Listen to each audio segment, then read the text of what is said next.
Cartoon Network shows like to focus on the kid characters, but they find room to focus on their parents. They're wacky, supportive, caring, and can be distant and awful. Looking beyond the personalities of these animated parents, where do they rank on the morality scale? Which are the best and which are the worst? Hey guys, I'm Brad with Wicked Binge, and this is Cartoon Network Parents, Good to Evil.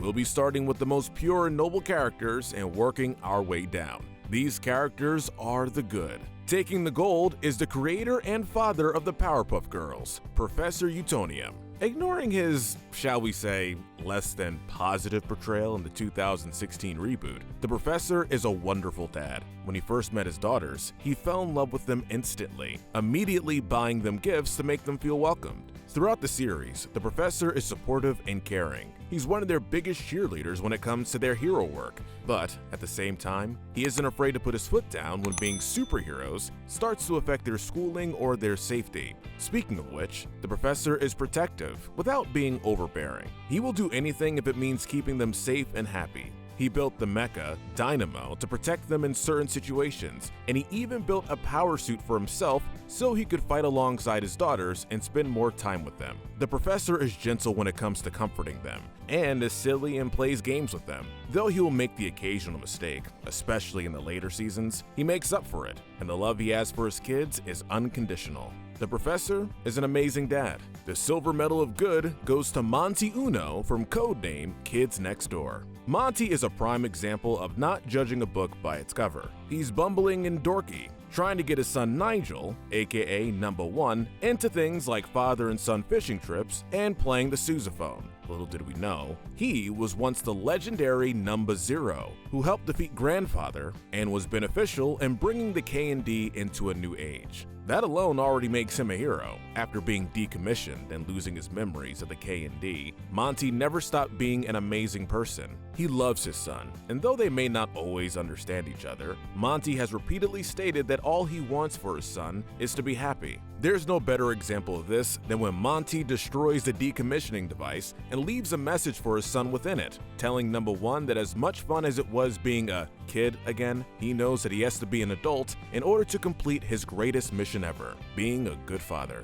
Monty's selfless, loving, and strong, and is the best parent in this show. Taking bronze medal of good, we have Dwayne and Nicole Williams from Craig of the Creek. Being two of the most recent parents on this list, Dwayne and Nicole have shown in a pretty short amount of time how great they are as parents. With 3 kids, all of different ages, they keep things balanced and are able to focus on their entire family without favoring one kid or leaving anyone out. Though stern, Nicole can be playful with her kids, like when she allowed Craig to turn the entire house into a giant fort to cheer him up.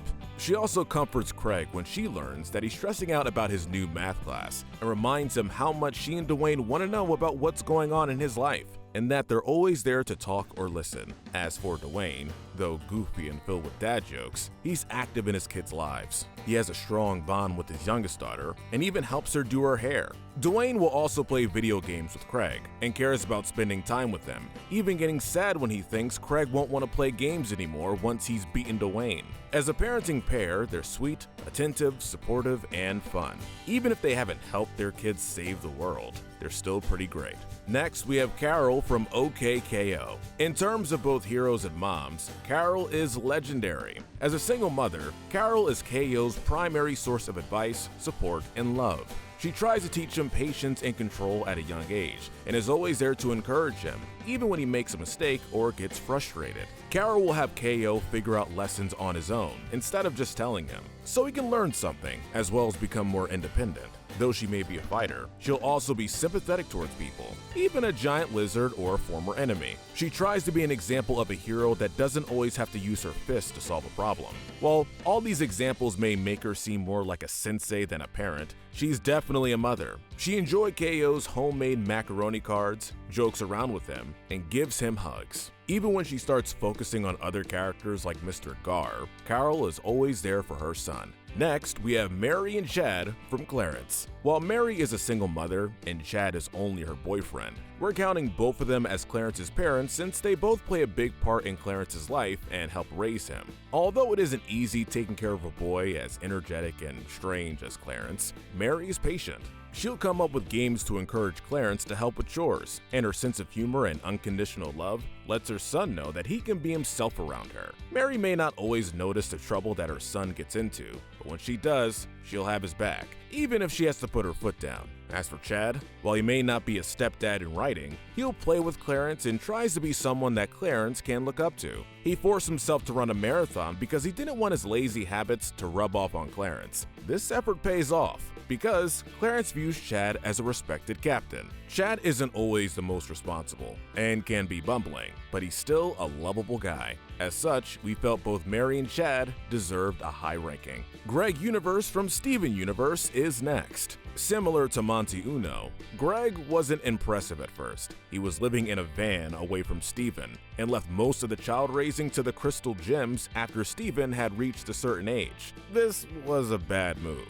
However, we can't blame Greg for this, since he believed that he was doing the right thing, given that he didn't know much about gym culture and thought Steven would be better off with the gyms. He's willing to step in and pull Steven back from gym stuff when he thinks that things are getting too dangerous, like when he grounded Steven from going into space with Pearl. He can be protective and helpful, and will stand up to threats much stronger than him to protect Steven. While he may not be as strong as a gym, it's his human side that helped shape Steven into the person he is today, teaching his son lessons and giving advice and comfort. What drops Greg is that although he's never tried to hurt Steven on purpose and is never malicious, he's made questionable choices. He lied about Steven healing his leg and pretended that it was still broken to spend more time with him. This led to Steven questioning his powers and nearly losing the ability to tap into them. He was dismissive about Steven's feelings in the sequel series, and although we can understand not wanting to take his half-alien kid to a doctor, his choice to keep Steven out of school probably wasn't the best choice for his son's developmental or social growth. But again, Greg didn't do any of this maliciously, only doing what he thought was best for his son. So, we're giving him the benefit of the doubt. Up next are Samurai Jack's mom and dad, the Emperor and his wife. It couldn't have been easy for them, and although they didn't get much time with their son, they left an impact on him. When Jack was still a boy, his parents were always kind and loving. His mother would teach him things like how to make a straw hat to protect himself from the sun, while his father would give him advice on how to deal with bullies or how to deal with taking a life in self-defense. When a coup attacked, his parents risked their lives getting Jack to safety, allowing him to train in peace as he prepared to take on the ultimate evil. Despite it being years since they've seen him, Jack returned to take the sword and fight a coup, and it was clear that their love for him hasn't faded. Being kind and noble people, you can see how Jack became the person he is today. Unfortunately, we couldn't put them any higher because, well, they put a lot of pressure on Jack to be the world's savior. Well, yes, being so pure of heart, Jack was probably the only option, so they didn't have much of a choice. Still, his failure to defeat a coup and belief that he had let his parents down and that they were ashamed of him caused emotional and mental damage. We can't blame the Emperor and his wife too much. We're sure it wasn't their intent, but we have to dock them some points. Next is another K&D parent, Sydney Beatles. Sydney is the father of Wallaby Beetles, aka Number 4. While Number 4 is all about action and fighting, his father is chill and happy-go-lucky. Total opposites. Like with Monty and Nigel, Sydney and Wallaby struggle to understand each other, and as a result, aren't too close. In fact, Sydney can be oblivious to what his son wants. He took Number 4 to his office for a Bring Your Daughter to Work day, wanting to participate despite not having a daughter, much to Number 4's reluctance. While he is goofy and foolish, this doesn't take away from the love he has for his son. This is most demonstrated when Sydney and a bunch of other dads signed up for a How to Be a Better Dad seminar, only only to be kept in prison-like cells all day and forced to drink so much coffee that it drove them to violence and aggression. He tried to attack his son before number 4 was able to snap him out of it, and they were able to free the rest of the dads together. Though he may play as big of a role as Monty, we have to admire his optimism, cheerfulness, and willingness to better himself or his family. Bunny, Mama Bravo from Johnny Bravo, is next. While Johnny may love the babes and pretty ladies, he loves his mama even more, and she loves him just as much. Besides the fact that she allows him to still live at home, Bunny is nurturing and dedicated to motherhood. She's so dedicated that she only asks Santa for gifts for Johnny and none for herself. Though she's eccentric, this doesn't hinder her from being a good parent. However, because she's aware that her son is emotional and an idiot, Bunny doesn't always treat him and his problems seriously, so we had to take off a few points. In her protectiveness, Bunny babies Johnny, which isn't great considering how immature Johnny is. With all these flaws, her loving nature is more than enough to earn her a spot in the good tier. Reaching the end of the good tier, we have Dexter and Dee Dee's mom and dad from Dexter's Lab. Dexter's parents are typical, with his mother being a homemaker and his father is an office worker. They represent the archetype of suburban parents. Because they're so average and ditzy, the science-related antics their son gets himself into fly over their heads. While there are a few times where they set aside time to spend with their kids, they're usually off doing their own thing. They aren't bad parents, they just don't have a huge presence in the show or in their kids' lives. We will point out that Dexter's dad makes questionable choices when it comes to his kids, like trying to turn a simple snowball fight between his kids into a full-on war, pushing Dexter into sports, or when he plays childish pranks on his family. Their mother is more grounded, but tends to focus on things like order and cleanliness, and can have a temper. It's these things that keep them on the edge of good. While they may be bystanders for not knowing about their genius son's secret lab and inventions, they have helped them save the day, like when they helped Dexter and Dee Dee fight Bad Extra. They do mention that they're gonna have a long talk with Dexter afterwards about his lab, but this still shows that even if in a case where they didn't approve of what their kids were doing, they would help them and protect them. That's it for the good characters. Now it's time to descend into neutral territory. This is the gray area. Just on the edge of gray, we have Mel Samowski, Sumo's dad, from Clarence. Mel is a gruff guy. Compared to the goofier dad like Chad, Mel is stern and distant from Sumo. He can be tough and isn't always supportive of his middle child's antics. Like in the episode where after Sumo tells his dad that he's gonna build his own boat, Mel scoffs and tells him he'll believe it when he sees it. Later in the episode, he rescued his son and his friends when Sumo's boat sank, showing that he'll be there for his son, even if it doesn't seem like it. Another example of this is when he helps get Sumo and the rest of the kids off the hook for falling through the attic of Breen's parents' home and ruining their dinner party. He'll also take Sumo fishing with him. He may not smile much and isn't as open with his affection, but with these traits, Mel does enough to be on the higher end of the gray tier. Next is Mom and Dad from Cow and Chicken. It's a strange concept. Mama had a chicken, Mama had a cow, yeah, okay, whatever, you know it. Making them stranger is that we never see their faces, and most of the time they're doing stuff with their feet. They are eccentric and wacky, and other times they're closer to insane. Then again, this show is insane, so maybe it fits. They'll tell their kids random stories or give them strange advice, but their hearts are in the right place. Regardless of how much parenting they actually do, they care about their kids in a way that's genuine. Because they don't get much development, don't have any moments of good or bad parenting, and are gag characters, we felt we had to put them in the gray area. Time to look at another pair of K&D parents, Connie and Genki Samban, aka number 3's mom and dad. These two are stern and stoic compared to their daughters, Kuki and Mushi. Genki hardly smiles and is focused on her business, while Connie is irritable and scolds his daughter for everything. He views a simple conflict between them as bickering and loses his temper over it. There was also the time when he was so concerned about keeping his house cold that he ignored his daughter freezing. While these traits would have easily pushed them into the bad tier, they're surface level faults. At their core, they're loving parents. Genki bought number 3 her first rainbow monkey. And though she may be jealous that she never had fun toys growing up, she still allows her daughters to have them so they can have a better childhood than she did. Connie also cares a lot. He only yells about bickering because he wants his babies to stop fighting, and was heartbroken when he wasn't able to make a proper Sunday for his daughter and their guest. Though they have their faults, they're able to make up for them and still be decent enough parents. Up next is Nicole and Richard Watterson from The Amazing World of Gumball. And yes, while some may look at Richard as the worst parent, we felt that we had to put them both in the gray tier. Richard is lazy and selfish, often oblivious to what his kids are doing, and isn't active in terms of teaching or disciplining. We can't forget the episode where he made Gumball and Darwin compete in a lazy off with him, and then tricked them into doing all his chores. Speaking of morals, Richard once tried to convince Gumball to steal candy when Nicole wouldn't allow them to get any treats from the store. He's also incompetent when it comes to taking care of them. When Nicole isn't around, he's irresponsible and lets his kids do whatever they want, from eating cans of whipped cream for breakfast and wearing their PJs all day to getting a tattoo.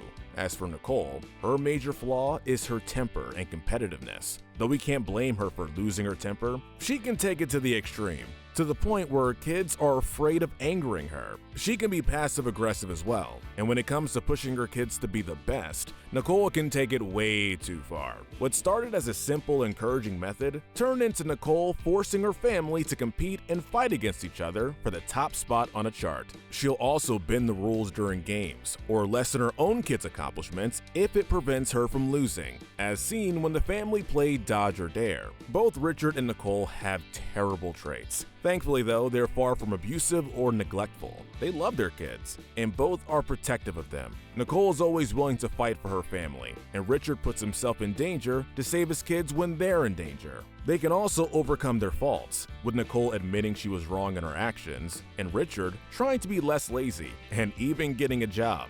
But even if their faults don't completely overshadow their good sides, we still can't consciously call them completely good parents, at least in comparison to our other good tier candidates. Next, we have Jake the dog from Adventure Time. When it was announced that Lady Ranicorn was pregnant and Jake was going to have puppies, the audience was excited as Jake was. Jake started off as a dedicated father, moving in with Lady so he can help take care of the puppies. He exhausted himself trying to do all he could for his kids and listened to parenting advice tapes left behind by his mother, all for the sake of keeping his babies happy and safe. Emphasis on safe. This, unfortunately, led to Jake being an overbearing father for a time, which definitely annoyed his kids. However, once Jake saw that his kids could fight for themselves and learned that Ranicorn kids age quickly, Jake took a step back from being a parent. Some could argue that it was too big of a step. While he'll still spend time with them, it isn't often. His kids take notice of this, and while they don't resent him for it, they'll still comment on it. His son even says in one episode, "I love Dad, but he's only met me twice." Another one of Jake's sons, Kim Kil-Wan, views his father as irresponsible and thus was distant and cold towards Jake, although he has grown to accept this part of Jake even if he doesn't approve.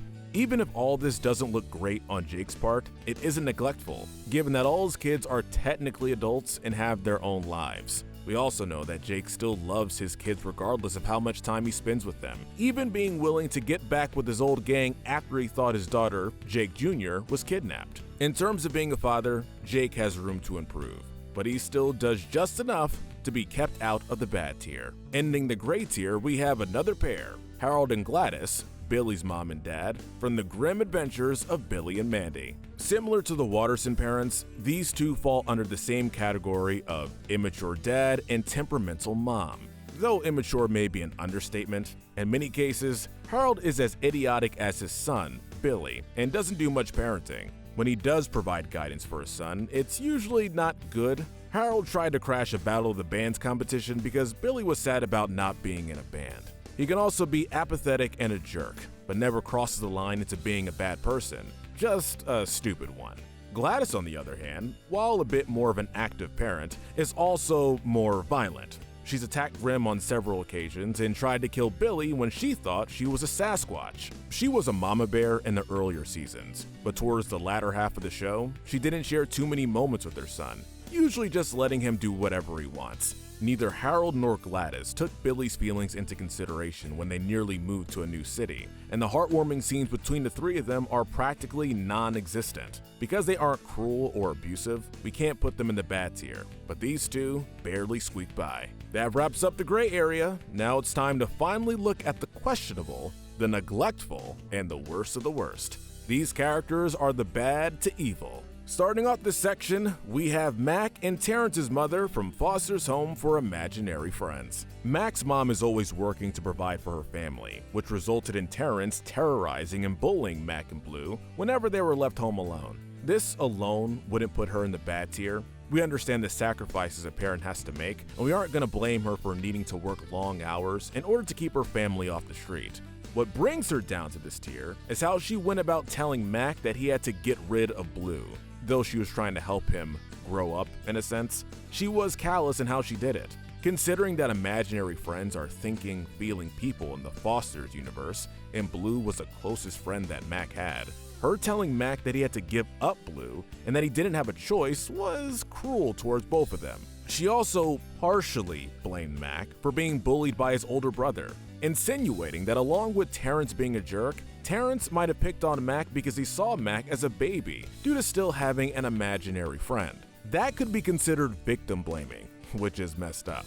It's also stated that if she ever found out that Mac was going to Foster's every day, she would forbid him from going back. We can't put her any lower since she cares about her sons and their well-being. She makes sure that they have good holidays and tries to comfort Mac when he's upset. It's a bare minimum, but it still counts. Next, we have the rarely seen parents of Ed, and Eddie. You can make an argument that all three Ed parents subtly symbolize neglect or abuse. Let's start with the worst, Ed and Sarah's parents. They clearly favor Sarah over Ed, often taking her word over her brother's, and grounding Ed for the littlest things and forcing him to live with his horrible aunt when he gets bad grades. It's gotten to the point that Ed is terrified of making his mother angry and had nightmares about being punished by her. Let's not forget that during one grounding, Ed's parents took away the stairs so that he couldn't leave his room. Like Double D says, that's disturbing. Speaking of Double D, his parents are practically non-existent and are always away, leaving Double D in his home alone to do all the chores. While the idea of Double D and his parents communicating through sticky notes instead of actually talking face to face is portrayed as an amusing quirk of his home life, it's messed up when you think about it. Double D is terrified of making his parents upset, though that could just be his neurotic nature. Either way, they don't seem close, focusing more on respect and keeping things tidy than being a family. Finally, we come to Eddie's parents, who are the least bad of the bunch. They get Eddie only clothes for Christmas, but that isn't a sin. We briefly see Eddie's father get angry over his bad grades, and hear about Eddie's mother forcing him to clean out his room and get rid of any mature magazines. But nothing out of the ordinary. While they aren't as concerning as Ed or Double D's parents, they were distant enough to give Eddie's older brother a chance to bully, influence, and practically torture Eddie. That can't be ignored, and since we don't see or hear about Eddie being close to his folks, we had to put them, along with the other Ed's parents, in the bad tier. Up next, we have Martin Mertens, Finn's dad, from Adventure Time. Compared to other dads, Martin's story is a tragic one. While he started off as a con man, Marty tried to be better and attempted to live an honest life for the sake of his family. While he did abandon Finn, Martin always meant to go back for him. Unfortunately, through the years since that fateful day, Marty's negative traits, such as his selfishness and opportunistic nature, turned him into an awful dad. He has little empathy or sympathy, and when he was reunited with Finn, he was more focused on saving himself than trying to reconnect. He also abandons Finn a second time, causing Finn to lose his arm. He can be childish and cruel, though this comes from him being oblivious and not knowing any better, than him trying to hurt his son. He fought to protect Finn when his son was a baby, and eventually Finn accepts Martin for who he is, even if he doesn't consider Martin a true father. Entering our bottom three, we're giving the bronze medal of evil to Sherm, Rigby, and Don's dad from Regular Show. While he seems supportive and proud of Rigby in the Thanksgiving episode, Sherm quickly became the opposite in his future appearances. He was often frustrated with Rigby's lack of maturity and compared him to his younger brother, Don.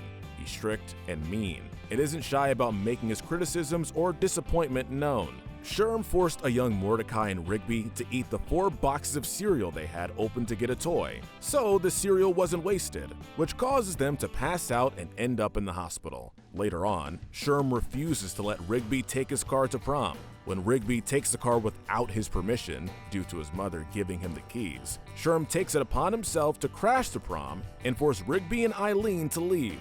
As he's driving them home, he tells Rigby that he's nothing but a screw-up who messes up everyone's lives. Whew, that's harsh, especially since this was a season where Rigby was actually trying to better himself. Thankfully, after Rigby saves them all from a car crash and proves that he can be responsible and do things right, Sherm tells him that he's proud of him.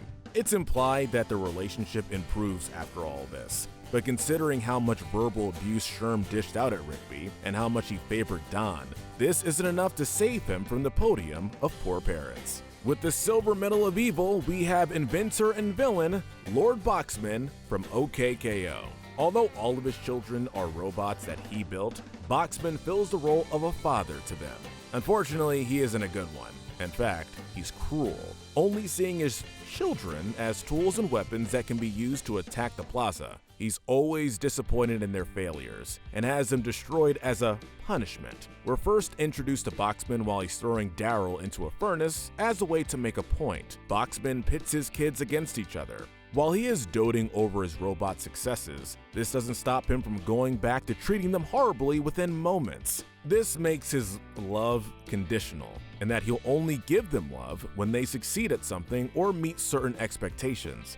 Eventually, Boxman makes progress as a father. He starts working on his temper and tries to treat his robots better. And in the series finale, Boxman admits to his faults as a father and promises to treat his kids better, saying that he will always love them. We can admire how much he changed, but it took a while to get there. Adding in how cruel he was, we felt that we had to put him pretty low on our list. Taking the gold medal of evil, we have Father from Codename Kids Next Door. Amongst all the CN parents, Father is without a doubt the worst. Even the way he became Father is horrible. In the special Operation Zero, it was revealed that Father had kidnapped the members of Sector Z from both the K&D and their actual families. He had then used a delightfulization ray to permanently brainwash them, forever turning them into the obedient, delightful children from down the lane. Kidnapping your children and forcefully changing their personality so that they can better serve you? That alone could put Father at the bottom of our list. But of course, he's done more than that. We could spend all day focusing on all the crimes that he's committed and all the dangers he put the K&D through. Focusing on his actions as a parent though, any type of love or praise Father shows towards the delightful children are conditional. He's controlling and yells at his kids whenever they fail or disappoint him, and the delightful children are afraid of both him and his wrath whenever he gets like this. You can argue that Father doesn't have any love for his children, seeing them more as minions to use against the K&D. Even the one nice thing he does for them, throwing them a birthday party with a delicious cake, has an ulterior motive, making other kids miserable. Beyond being an awful person and villain, Father is a terrible parent with no good or soft side, and more than deserves this ranking. Alright guys, that's the list. What do you think? Let us know in the comments if you agree with our ranking, and tell us which series you'd like to see next. Be sure to hit that notification bell so you don't miss new episodes of Good to Evil, where we break down the morality of the characters in your favorite cartoons, movies, and shows. But most importantly, stay wicked.